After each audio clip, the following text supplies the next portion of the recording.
This week has been a big one for economic development in South Carolina, with more than $1 billion in investment and nearly 800 jobs announced, largely focused in the electric vehicle industry. But all this comes as some car manufacturers have announced they're scaling back EV production because demand it just hasn't been as high as anticipated.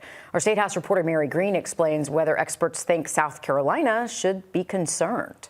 The electric vehicle industry is a key focus of South Carolina's economic development efforts, with more than 8,000 jobs and over $10 billion in investment announced in just the last 14 months. Those kind of investments don't get made unless an irreversible trend is being established. Secretary of Commerce Harry Lightsey says he's not concerned about recent reductions in electric vehicle production for some manufacturers outside South Carolina. The automobile industry is the state's largest manufacturing sector, employing around 75,000 workers. University of South Carolina research economist Joey Von Nessen says transitioning that industry toward EV production is going to become increasingly important for the state in the coming years, as both the U.S. and global markets pivot. He agrees with Lightsey that the scaling back in EV production is not a cause for concern for South Carolina at this point. A lot of what we're seeing is a pullback in demand simply because the economy overall is readjusting in the face of rising interest rates.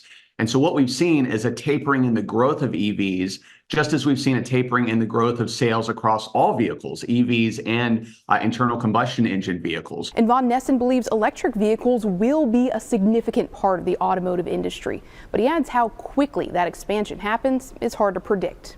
Reporting from the State House, I'm Mary Green.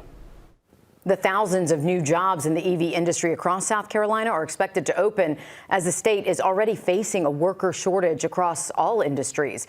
Von Nessen says that'll require the state to do more of what it already does well, which is training workers to meet employers' needs.